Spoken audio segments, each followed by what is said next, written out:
एकनाथ खडसेंवरती आरोप केला होता की सुनेच्या सोयीसाठी एकनाथ खडसेंनी राष्ट्रवादीची उमेदवारी नाकारल्याचा आरोप केलेला होता. तर ते थेट भाजपच्या वाटेवर आहे. मी कोणतीही गोष्ट स्पष्टपणे मांडण्याचा माझा स्वभाव आहे. मी हे बाकीत केलेलं होतं की ते कारण सांगतायत की डॉक्टरांनी मला सल्ला दिलेला आहे, माझं 54% हार्ट चालतं आहे आणि अशा परिस्थितीत ते निवडणूक लढणारच नाही हा दावा मी केलेला होता. आपल्याच माध्यमातून ते आपण दाखवलं होतं.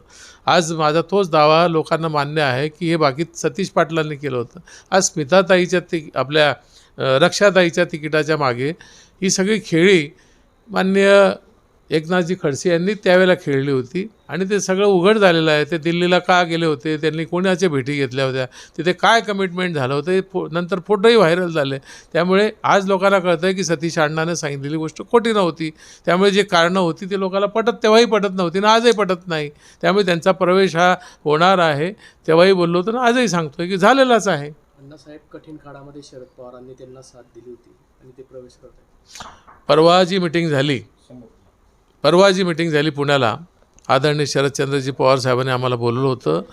आमचे राष्ट्रवादीचे प्रमुख अरुणभाई गुजराती, जिल्ह्याचे प्रमुख अरुणभाई गुजराती असतील, मी असेल, माननीय देवकरप्पा असतील, राजूदादा देशमुख असतील, यांच्या समवेत चर्चा करीत असताना जेव्हा या गोष्टी निघाल्या त्यावेळेला मी साहेबांना सांगितलं की साहेब, त्यावेळेला मी तुमच्याशी भांडलो होतो अर्धा तास की या माणसाला घेऊन आपल्या पक्षाचा काही फायदा होणार नाही, वैयक्तिक स्वार्थासाठी ते येत आहेत आणि तरी तुम्ही न मानता यांना आमदारकी दिली आणि त्यावेळेला तुम्ही आमचं ऐकलं असतं, एखादी प्रामाणिक कार्यकर्त्याला ही आमदारकी मिळाली असती तर आज आपल्याला उमेदवारीसाठी इकडे तिकडे फिरावं लागलं नसतं. आणि आज मी आपल्या माध्यमातून हे सांगेल की पवार साहेबांनी परवा असं सांगितलं की सतीश, तू खरंच त्यावेळेला विरोध केला होता, ही माझी चूक झालेली आहे, हे त्यांनी मान्य केलं आहे.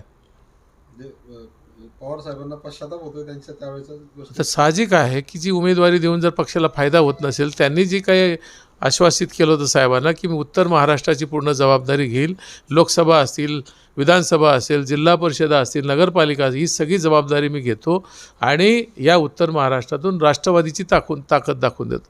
आता ती ताकद तर काही वाढलीच नाही, जे काय वाटोळं व्हायचं ते झालेलं आहे. त्यामुळे आपल्याला माहिती आहे की त्यांच्या उमेदवारीसाठी सगळ्यांनी एकमतानं रावेर मतदारसंघात त्यांचं नाव सुचवलं होतं. आता त्यांचं नाव बाजूला झाल्यावर आम्हाला शेवटपर्यंत योग्य उमेदवार धुंडावा लागला. आज ते नाव जाहीर झालं, पण आम्हाला त्रास किती झाला.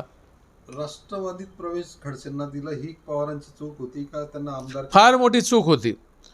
आज पक्षामध्ये पक्षाचं काम करणारे अनेक निष्ठावंत कार्यकर्ते आहेत आणि अशा कार्यकर्त्याला पाठबळ दिलं असतं तर मला वाटतं पक्षाची ताकद 4 पटीने वाढली असते. दुर्दैवानं ते होऊ शकलं नाही. हे पवार साहेबांनी स्वतः मान्य केलेलं आहे परवा.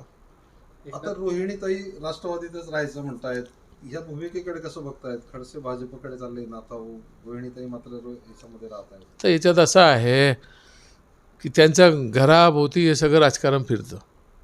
आम्ही परवाही सांगितलं की बाप भाजपमध्ये गेला आणि रोहिणीताई आपल्याकडे कशा राहतात. साहेबांनी सांगितलं की त्यांना आपल्याबरोबर राहायचं आहे, त्यांना राष्ट्रवादीमध्ये खूप चांगलं प्रेम आहे, वाटतं आहे आणि निवडून येण्याची खात्री त्यांना राष्ट्रवादीतूनच वाटते, म्हणजे तुमच्या मुक्ताईनगर बोदवडमधून. त्यामुळे त्यांना राहायचं आहे. मी त्यांना सांगितलं की साहेब, त्या जर आपल्या लोकसभेचा जो उमेदवार दिलेला आहे आपण शरदचंद्रजी पवार गटाचा, त्याच्यासाठी जर तन धनाने काम करतील, लोकांचा रिपोर्ट आला की आपली रोहिणीताई खूप चांगलं काम करते, मेहनत करते, प्रामाणिकपणाने करते, त्यावेळेला त्यांचा विचार व्हावा. आज त्यांनी त्या पद्धतीने मांडणी केलेली आहे आणि कबूल केलं आहे की मी काम करेल, माझे वडील कुठेही गेले तरी मी राष्ट्रवादीचं काम करेल, हे त्यांनी मान्य केलं. बघू आता काय करतात. तुम्हाला योग्य वाटतं त्यांचा निर्णय?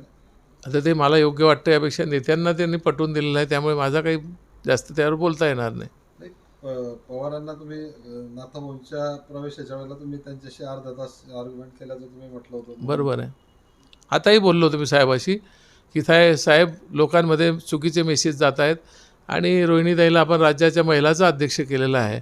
आणखी ते जर उलटं झालं, परत त्या भाऊजाईसाठीच ते काम करायला लागलं तर लोक मान्य करणार नाही. त्यावेळेला साहेबांनी सांगितलं की ती परीक्षा आहे त्यांची, बघू आता ते कसे काम करतात, कसं वाहून घेतात स्वतःला, त्यानंतर ठरवू.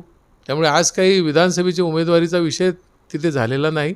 त्यांनी जर काम केलं तर मग रिझल्ट दाखवला तर होऊ शकतो विषय.